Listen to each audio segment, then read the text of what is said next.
போன வாரம் ஃபுல்லா கத்திக்கிட்டே இருந்தாங்க.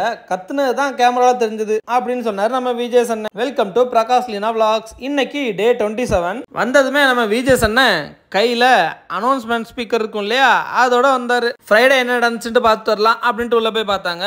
பார்த்தா நம்ம பாரு கமருதீன் கிட்ட, நீ ஒரு ப்ராமிஸ் பண்ணு, நம்ம 2 பேரும் ஒரு நல்ல ஃப்ரெண்ட்ஸா இருக்கணும், நீ உன் ஆட்டத்தை ஆடு, நானும் என் ஆட்டத்தில் ஆடுறேன், மற்றதெல்லாம் இங்கே வச்சுக்க கூடாது அப்படின்னு ஒரு ஒப்பந்தம் போட்டுக்கிட்டாங்க. இப்படி கூட விளையாடுடி அப்படின்னு சொல்லலாம், நீ சொல்லலாம். ஆனால் ஒன்றை வச்சு கேம் விளையாடக்கூடாது, கலாய்க்க கூடாது. அதுக்கப்புறம் நம்ம விஜய் அண்ணன் அவங்க கொடுத்த வழியை திருப்பி அவங்களுக்கு கொடுக்கணும்ல, அப்பதான் தெரியும் இந்த காது வலினா என்னன்னு. ஏன்னா போன வாரம் ஃபுல்லா அப்படிதான் இருந்துச்சு, கத்திக்கிட்டே இருந்தாங்க. அதுக்கப்புறம் ஷோக்குள்ள போனதுமே நம்ம விஜய் அண்ணன் கையில வச்சிருந்த மைக்கை வச்சுக்கிட்டு கத்திக்கிட்டு, பாரு ஏன் இப்படி கத்துறீங்க, அமைதியா இருக்க மாட்டீங்களா, ஏன் ரம்யா அப்படி கத்துறீங்க அப்படின்னு கத்துனவங்க எல்லாத்தையும் பார்த்து இவர் கத்தி கத்தி கேட்டுட்டு இருந்தாரு. எல்லாம் நல்லா இருக்கீங்களா? இந்த மாதிரி தான் டிவில பார்த்த எல்லாருக்குமே இருந்துச்சு. பாரு கேக்குதா? ரம்யா கேக்குதா? மகர் இவங்க கத்த கத்த பிக் பாஸ் வீட்டுக்குள்ள ஃபுல் சவுண்ட்ல வச்சுட்டு இருப்பாரு போல நம்ம பிக் பாஸ். இவர் பேசுறது நம்ம பிபி டீமுக்கு எல்லாத்துக்கும் காது கிளியர் அளவுக்கு சவுண்டு கேட்குது. எல்லாரும் மூஞ்சா ஒரு மாதிரியா வச்சுட்டு இருந்தாங்க. உடனே நம்ம விஜய் சொன்னா, இப்படிதான் இருந்துச்சு எங்களுக்கும். ஒரு நாள் கேட்கறதுக்கு எப்படி இருக்கே, மக்கள் டெய்லி டிவியில பார்த்துட்டு இருக்காங்க, கண்ணா பின்னான்னு கத்திட்டு இருக்கீங்க, என்ன பேசுறீங்கன்னே தெரிய மாட்டேங்குது, நீங்க கத்துறது மட்டும்தான் அங்க தெரியுது, நல்லாவா இருக்கு, இந்த மாதிரி கத்தாதீங்க அப்படின்னு சொல்லி திட்டிட்டு இருந்தாரு. அதுக்கப்புறம் நம்ம டாக்டர் கிட்ட, ஏன் ரீல்ஸ் பண்றீங்க, இது என்ன உங்க மொபைலா, எல்லா இடத்துலயும் போயிட்டு ரீல்ஸ் தான் பண்ணிட்டு இருக்கீங்க, மக்கள்லாம் அவங்க ரீல்ஸை பாக்குறதுக்காக தான் இந்த ஷோ பாக்குறாங்களா அப்படின்னு சொன்னாரு. உடனே எல்லாரும் கிளாப் பண்ண ஆரம்பிச்சிட்டாங்க. டென்ஷனா நம்ம விஜய் அண்ணன், கிளாப் பண்ணாதீங்க, எல்லாத்துக்கிட்டும் நான் தனியா பேசணும் அப்படின்னு சொல்லி ஆஃப் பண்ணிட்டாரு. இங்க நீங்க யாரும் கைத்தட்ட வேணாங்க, எனக்கு எல்லாருக்கிட்டையும் பேசணுங்க. அதுக்கப்புறம் இவர் தான் மீட்டர் ஒன்று வச்சிருக்காரு தராதரத்தை அளக்குறதுக்கு, நீங்க எப்படி ஒருத்தங்களை பார்த்து அவங்க தராதரம்னு சொல்லலாம் அப்படின்னு சொல்லி நம்ம டாக்டரை கேட்க ஆரம்பிச்சிட்டாரு. இன்னொரு தராதரத்தை பத்தி பேசுறதுக்கு உங்களுக்கு என்ன ரைட்ஸ் இருக்கு அப்படின்னு சொல்லி கேட்கும்போது நம்ம டாக்டர் மூஞ்ச தொங்க போட்டுட்டு இருந்தாரு. அப்படியே நம்ம எஃப்ஜே கிட்ட வந்தாரு. நீங்க தானே சொன்னீங்க நாக் அவுட் பண்ணிட்டு வெளியே போயிருவேன்ட்டு, போன தடவை ஏதோ ஒன்று சொன்னல, என்னது வெட்டிடுவேன், இந்த மாதிரி வெட்டிடுவேன், நாக் அவுட் பண்ணிடுவேன், இப்படி சொல்றதுக்கு தான் ஷோக்கு வந்திருக்கியா அப்படின்னு சொல்லி நல்லா நாக் அவுட்ங்கிற மாதிரி கேட்டாரு.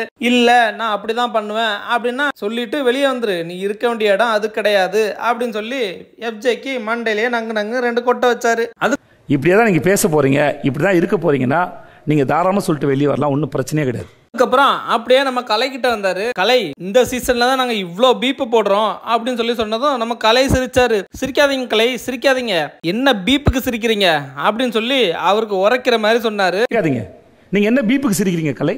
இப்போ நான் சொல்லும்போது உங்களுக்கு எப்படி இருந்துச்சு, இதே மாதிரி தான் நீங்கள் பேசுகிறதெல்லாம் பார்க்கும்போது ஆடியன்ஸுக்கும் எல்லாத்துக்கும் இப்படி தான் இருந்துச்சு அப்படின்னு சொல்லி சொன்னார். அவ்வளோ பீப் வேர்ட்ஸ் பேசுகிறீங்க கலை, உங்களுக்கு கண்ட்ரோலே இல்லையா, நீங்கள் போடுற பேர்ட் வேர்ட்ஸ் எல்லாத்தையும் நாங்கள் தேடி தேடி பீப் போடுறது தான் எங்களோட வேலையா, நீங்கள் எங்கேயோ போயிட்டு வந்தெல்லாம் சொல்கிறீங்க, இதான் நீங்கள் புரிஞ்சுக்கிட்ட லட்சணமா அப்படின்னு நல்லா புரியுற மாதிரி சொல்லிட்டு இருந்தாரு. அதுக்கப்புறம் நம்ம சபரி எழுப்பி, சபரி உங்கள் தொண்டை ஓகேவா அப்படின்னு கேட்டோன்னா, பரவாயில்லண்ணே அப்படின்னாரு. ஏன் இன்னும் கத்த வேண்டியதுதானே அப்படின்னு சொல்லி, அதுக்கப்புறம் யார் அது ரம்யாவுக்கு சப்போர்ட் பண்ணிட்டு ரம்யா வெளில எப்படி இருந்தா தெரியுமா அப்படின்னு சொன்னது அப்படின்னதும், அண்ணே நான் தான் அண்ணே அப்படின்ட்டு நம்ம எஃப்ஜே கேத்துக்குனாரு. வாடா வா அப்படின்னு சொல்லிட்டு, ஆல்ரெடி போன எபிசோட்ல நம்ம ரம்யா பார்வதி கிட்ட போயிட்டு, நான் வெளியில எப்படி இருந்தேன் தெரியுமா, நான் ஒரு ரவுடி பொம்பள அது இதுன்னு சொல்லி வச்சிருந்தாங்க, நீங்க எப்படி வெளியில நான் அப்படி இருந்தேன் எப்படி இருந்தேன்றீங்களே, அப்ப நீங்க வெளியில எப்படி இருந்தீங்கன்னு பார்த்துட்டு வந்தா நான் உங்கள்கிட்ட வந்து விளையாடணுமா, உள்ள வரும்போது வெளியில இருக்கிறத மாத்ததுக்கு தான் உள்ள வந்தேன்றீங்க, அப்புறம் உள்ள வந்து நான் வெளியில எப்படி இருந்தேன்னு அதே சொல்லிட்டு இருக்கீங்களே, என்ன கேம் இது அப்படின்னு சொல்லி, அதுக்கப்புறம் நம்ம விஜய் அண்ணன் பிரேக் எடுத்துட்டு போயிட்டாரு. அந்த பிரேக் டைம்ல நம்ம ரம்யா சோகமா இருக்கிறத பார்த்துட்டு, கனியக்கா அதெல்லாம் ஒன்றும் திங்க் பண்ணாத இனிமே இருந்த அப்படின்னு சொல்லி ஆறுதல் சொல்லிட்டு இருந்தாங்க. அதுக்கப்புறம் பிரேக் முடிச்சுட்டு வந்தார் நம்ம விஜய் அண்ணன். வந்ததுமே, கலை நீங்க எந்திரிங்க, நீங்க போட்ட பீப்புக்கெல்லாம் உங்களுக்கு புரியணும்னு சொல்லி நான் சொல்லிட்டு போனா பிரேக் டைம்ல உட்காந்து சிரிச்சிட்டு இருக்கீங்க, அப்போ நீங்க அதை உங்களுக்கு புரியவே இல்லை அப்படின்னு சொல்லி திட்டிட்டு இருந்தாரு. அதே மாதிரி சபரி அண்ட் கனி நீங்க 2 பேரும் எந்திரிங்க, ரம்யா பேசுனதெல்லாம் தப்புன்னு சொல்லிட்டு உங்களுக்கு புரியணும்னு நான் சொல்லிட்டு போனா நீங்க அவங்கள வந்து நீங்க யோசிக்காதீங்க, அதெல்லாம் விட்டுரு அப்படின்னு சொல்லி ஆறுதல் சொல்லிட்டு இருக்கீங்க, இதெல்லாம் எப்படி இருக்கு அப்படின்னு சொல்லி திட்டிட்டு இருந்தாரு. அதுக்கப்புறம் ரம்யா கிட்ட, உங்க ஃப்ரெண்ட்ஷிப்பு பாசம் இதெல்லாம் வெளியே வச்சுக்கோங்க, உங்க கூட இருந்துட்டு நீங்க பண்ற தப்ப உங்களுக்கு உணர்த்தாம உங்களுக்கு ஆறுதல் சொல்லிட்டு இருந்தாங்கன்னா அந்த மாதிரி ஒரு ஃப்ரெண்ட்ஷிப்பே தேவையில்லை அப்படின்னு நல்லா மண்டையில உரைக்கிற மாதிரி சொன்னாரு. இப்படி சொல்லும்போது நம்ம பாரு ஒரு எக்ஸ்பிரஷன் கொடுத்தாங்க. ஏற்கனவே போன 2 வாரமும் அவங்க கொடுத்த எக்ஸ்பிரஷனுக்கு நம்ம விஜய் அண்ணன் காண்டானாரு. இதை பார்த்து செம காண்டாயி, பாரு உங்கள்கிட்ட திரும்ப திரும்ப சொல்லிட்டு இருக்கேன் அப்படின்னு சொன்னதும், இல்ல சார் நானும் கண்ட்ரோல் பண்றேன், அது எப்படியோ வந்துருது அப்படின்னு சொல்ல, பாரு நான் உங்கள்கிட்ட ஒன்றும் கேட்கல, உங்களுக்கு வந்து ஒரு ஷார்ப்பான மைண்ட் இருக்கு, ஆனால் நீங்கள் அதை கரெக்டான இடத்துல யூஸ் பண்ண மாட்டீங்க, உங்களுக்கு ஆப்போசிட்டா நீங்களே தான் செயல்படுறீங்கன்னு உங்களுக்கு புரிய மாட்டேங்குது அதுக்கப்புறம் நம்ம பிரவீன்ட்ட நீங்கள் டாக்டரை போயிட்டு சட்டை போடு அப்படின்னு சொல்லிட்டு இருந்தீங்களே எதுக்காக அப்படின்னு சொல்லி கேட்கவும், சார் இது குழந்தைங்கள்லாம் பார்க்குற ஷோ இல்லையா, அதனால தான் சட்டை போடுங்கன்னு சொன்னேன். அதுவும் இல்லாமல் அவர் யூனிஃபார்மில் இல்லாமல் இருந்தார், அதனால தான் சார் சொன்னேன் அப்படின்னாரு. உடனே நம்ம விஜய் சொன்னேன், இங்கே யூனிஃபார்மில் இல்லை அதனால தான் சொன்னேன்ற ரீசனை சொல்லியிருந்தா நான் ஓகேன்னு ஒத்துக்கிட்டு இருந்திருப்பேன். ஆனால் நீங்கள் சொன்னது அவர் குழந்தைங்க பார்ப்பாங்க அதனால தான் சட்டை போட சொன்னேன் அப்படின்னு சொல்கிறதெல்லாம் ஒத்துக்க முடியாது. இந்த வீட்டில் எஃப்ஜே கூட தான் பனியனோட சுற்றிட்டு இருக்கான், ஏன் அவரெல்லாம் கேட்கல? அதே கொஸ்டினை நம்ம கனியா காட்டியும் கேட்டாங்க. நீங்கள் ஏன் இவரை மட்டும் கேட்டீங்க, மற்றவங்கெல்லாம் இருக்காங்கல்ல அவங்களெல்லாம் நீங்கள் கேட்கலையே அப்படின்னு சொல்லும்போது, இல்லை சார் மற்றவங்க கூட இந்த மாதிரி போடாமல் சுற்றும் போது எனக்கு தர்ம சங்கடமாக இருக்கும், நான் அதை சொல்லியிருக்கேன் அப்படின்னு சொல்ல, எப்படி சொன்னீங்க அப்படின்னு சொல்லி கேட்கும்போது, இந்த சட்டப்படாமல் இருக்கிறதுனால கொஞ்சம் தயவு செஞ்சு உள்ளே போங்க அப்படின்னு சொல்லியிருக்கேன் அப்படின்னு சொன்னாங்க. அப்படியே நீங்கள் திவாகர்ட்ட சொன்னீங்க, அவங்களுக்கு ஒரு நியாயம் இவங்களுக்கு ஒரு நியாயமா, நீங்கள் சொன்னால் எல்லாத்தையும் சமமாக தானே சொல்லணும் அப்படின்னு சொல்லி நம்ம கனியா காட்ட சொன்னார். அதுக்கப்புறம் நம்ம வாட்டர்மெலன்ட்ட, ஆமாம் நீ எஃப்ஜேயும் கனியை வச்சு ஏதோ சொன்னியா, எதுக்கு அப்படி சொன்னேன் அப்படின்னு சொல்லி கேட்கும், அதுக்கும் உனக்கு இருந்த பிரச்சனைக்கும் என்னையா சம்பந்தம் அப்படின்னு சொல்லி கேட்டாரு. உடனே இவர் வந்து ரீசன் சொல்ல ஆரம்பிச்சாரு. அவன்கிட்ட ரீசன் கேட்கல, இந்த மாதிரி பேசலாமா முதல்ல, இதுதான் அவன் தராதரமா அப்படின்னு சொல்லி அவர் வார்த்தையாலே அவரை போட்டு தாக்குனாரு. அதுக்கப்புறம் நம்ம பிக் பாஸ் டாஸ்க்னு சொல்லி கூடும்போது, நீங்க ரீல்ஸ் பண்ணிட்டு இருக்கீங்களாமே அது என்ன கதை அப்படின்னு கேட்கும். சார் நான் ரீல்ஸ் பண்ணிட்டு இருந்தேன் சார், ஒரு 30 செகண்ட் தான் சார் பெண்டிங் இருந்துச்சு, அதுக்குள்ள பிக் பாஸ் வாய்ஸ் கேட்டுடுச்சு அப்படின்னாரு. யோ நீ பிக் பாஸ் எதுக்கே வந்திருக்க, விளையாட தானே வந்திருக்க, ரீல்ஸ் பண்ணிட்டு இருக்க உள்ள வந்துட்டு அப்படின்னு சொல்லி அவர் புரியுற மாதிரி சொன்னாரு. நீங்க என்ன பண்ணிட்டு இருந்தாலும் பிக் பாஸ் ஒரு டாஸ்க்னு சொன்னா முதல்ல அதுக்கு தான் ஏன் போகணும். அதுக்கப்புறம் துஷாரையும் அராரையும் எழுப்பு, என்னப்பா எல்லாமே ஓகேவா இருக்கா, ஏசி எல்லாம் சூப்பரா ஓடுதா அப்படின்னு சொல்லி கேட்டாரு. அவங்க ஒண்ணுமே புரியாம நின்று இருந்தாங்க. ஓடுதா இல்லையா அப்படின்னு கேட்டோம், ஓடுது. சரி உட்காந்துருங்க அப்படின்னு சொல்லி சைலண்டா கலாய்ச்சி விட்டாரு. ஏசி எல்லாம் ஓகே தானே, கம்ஃபர்டபுளாக இருக்கா, இல்லைன்னா நான் ஏதாவது மாற்ற முடிஞ்சா மாற்றி அமைச்சு தரேன் உங்களுக்கு. அதுக்கப்புறம் கமருதனை எழுப்பினாரு.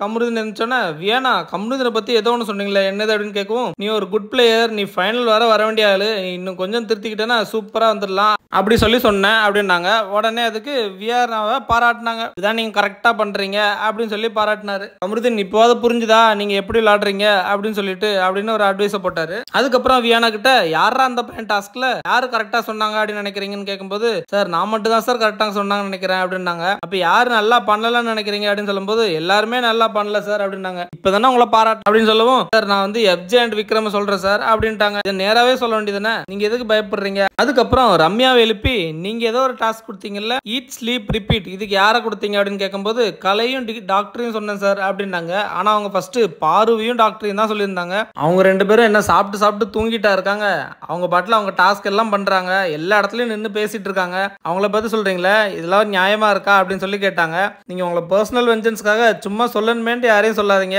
உண்மையாவே அந்த இடத்துல யார் இருக்காங்களோ அவங்கள சொல்லுங்க, ஃப்ரெண்ட்ஸ்னு கூட நீங்க பார்க்காதீங்க, கேம் வரும்போது கேமை மட்டும் தான் பார்க்கணும் அப்படின்னு சொல்லி புரிய வச்சாரு. இப்ப சொல்லுங்க யார் அது அப்படின்னு கேட்கும்போது, எஃப்ஜே அண்ட் வினோத் அப்படின்னாங்க. அதுக்கப்புறம் சபரி எழுப்பிட்டு, சபரி நீங்க ஒரு இடத்துல கொஸ்டின் கேட்டீங்க, அது நல்லா இருந்துச்சு, நியாயமானது, ஆனா அந்த நியாயத்துல எனக்கு ஒரு நியாயம் வேணும், அது என்ன தங்கச்சின்னு சொல்லிட்டு கேள்வி கேட்கறீங்க, இந்த மாதிரி தங்கச்சி அக்கா அண்ணன் அப்படி இருந்தா மட்டும்தான் கேள்வி வைப்பீங்களா, காமனா நீங்க கேள்வி கேட்டிருந்தா நான் ரொம்ப பாராட்டி இருப்பேன். அதுக்கப்புறம் இந்த பிக் பாஸ் டியூடு அண்ணன் இப்படிலாம் சொல்லிட்டு இருக்கீங்களே, இதெல்லாம் நல்லாவா இருக்கு, யார் அது டியூட்னு சொன்னது அப்படின்னு. எஃப்ஜே நான் தான் சார் அப்படின்னாரு. நீங்க டியூட்னு சொன்னீங்களா, அதுக்கு அவர் ஏதாவது ரிப்ளை பண்ணாரா, அப்புறம் நீங்க புரிஞ்சுக்க வேண்டாம் அவருக்கு அது பிடிக்கலன்ட்டு. போன சீசன்ல பண்ணாங்கன்னா அவங்க கொஞ்ச நாள் கழிச்சு அவங்களுக்கு ஒரு அண்டர்ஸ்டாண்டிங் வந்ததுக்கு அப்புறம் தான் அந்த மாதிரி கூப்பிட்டாங்க, அதுக்கு அவரும் ரெஸ்பான்ஸ் பண்ணாரு. கூப்பிட்டதுக்கு யாரும் அவர் ரெஸ்பான்ஸ் பண்ணவே இல்லை.